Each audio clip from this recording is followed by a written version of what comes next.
Salam Pancasila, salam penegakan hukum. Hai sahabat Rumah Pancasila, ada yang bertanya nih kepada kami mengenai AG yang sudah ditetapkan sebagai salah satu pelaku dari penganiaya terhadap David. Perlu diketahui bahwa AG ini adalah anak di bawah umur. Untuk itu, bagaimana sih prosedurnya? Apakah anak di bawah umur dan dewasa itu sama? Mungkin Mbak Irda bisa dibantu dijelaskan? Berdasarkan Undang-Undang Sistem Peradilan Pidana Anak dalam konsiderannya atau dalam pertimbangan pembuatan dari Undang-Undang Perlindungan Anak, anak tersebut merupakan karunia dan juga amanah dari Tuhan Yang Maha Esa. Sehingga apabila terjadi suatu tindak pidana atau permasalahan hukum yang dilakukan atau dialami oleh seorang anak, maka penanganannya harus dilakukan secara khusus dan tidak boleh sembarangan karena hal tersebut akan sangat berpengaruh kepada mental dan juga masa depan si anak tersebut.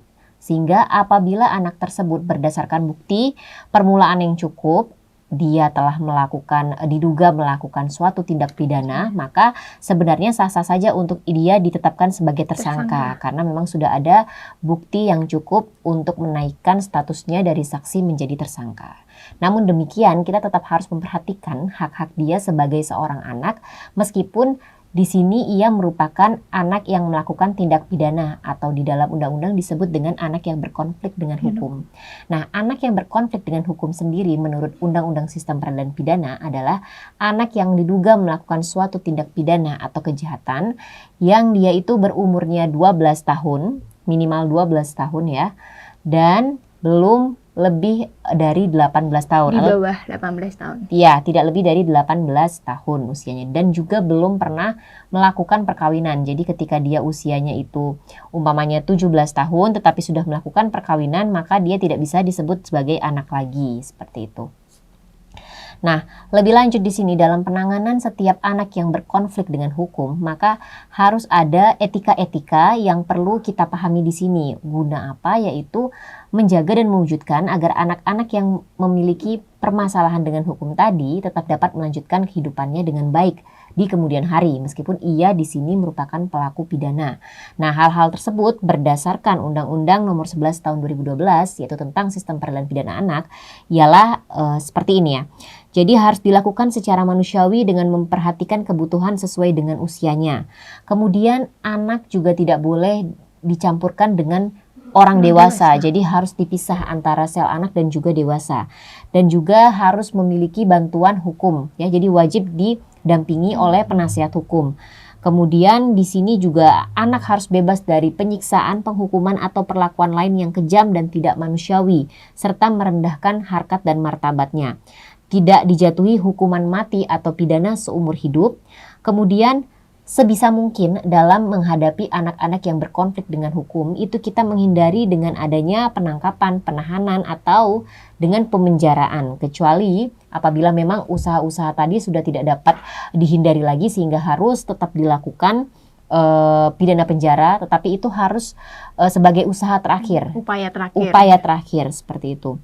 Kemudian terkait anak-anak yang berhadapan dengan hukum ini juga identitasnya tidak boleh dipublikasikan secara brutal di media sosial terutama karena memang kita lihat selama ini bagi anak-anak yang melakukan tindak pidana itu justru identitasnya mulai dari wajahnya, kemudian rumahnya, keluarganya dan segala hal yang berkaitan dengan privasi anak yang bermasalah dengan hukum tadi justru disebarluaskan oleh media.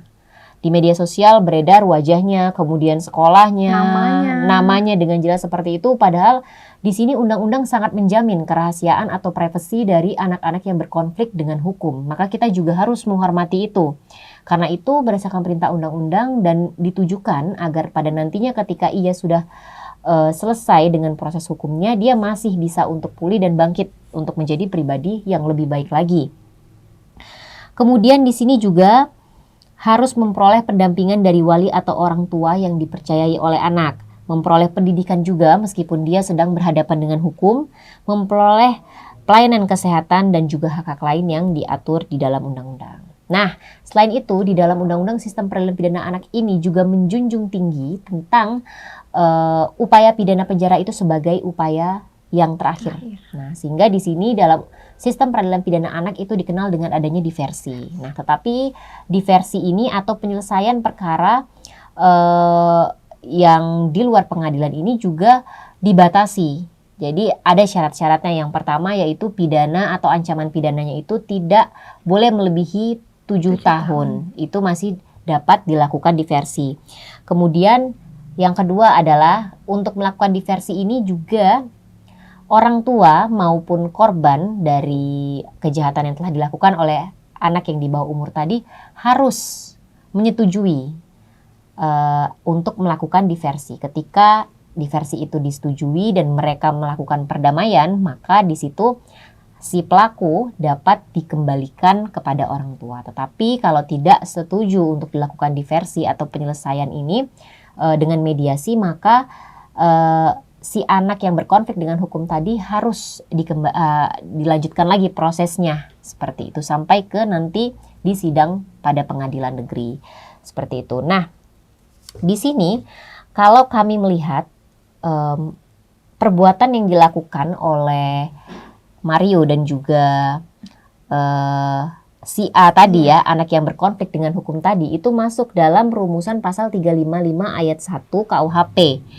Junto pasal 76C Undang-Undang Sistem Peradilan Pidana Anak. Yang mana kalau 355 itu adalah penganiayaan yang dilakukan dengan rencana sebelumnya. Di situ maksimalnya 12 tahun penjara. Tetapi karena di dalam Undang-Undang Peradilan Pidana Anak di sini dikatakan bahwa sistem pemidanaan anak adalah maksimal pidana penjara pada tindak pidana itu dikurangi 1/2. Jadi kalau di sini karena ancaman pidananya 12 tahun, kemudian kita gunakan sistem peradilan pidana anak, maka dikurangi setengah menjadi 6 tahun. Jadi sebenarnya terkait ketentuan pasal 355 ini apabila dilakukan oleh seorang anak itu masih bisa untuk dilakukan atau diupayakan diversi. Tetapi itu pun harus dengan persetujuan korban maupun orang tua.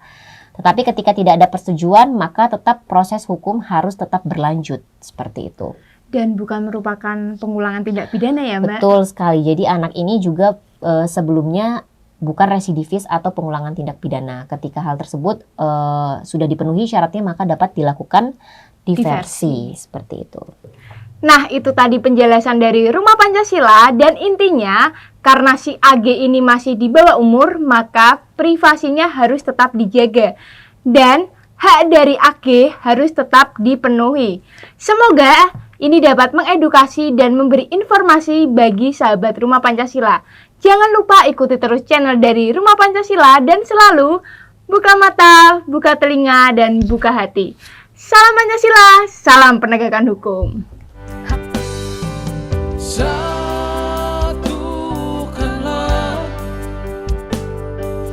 jiwa kami,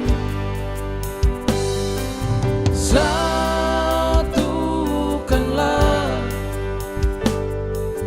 jiwa kami, satukanlah jiwa kami.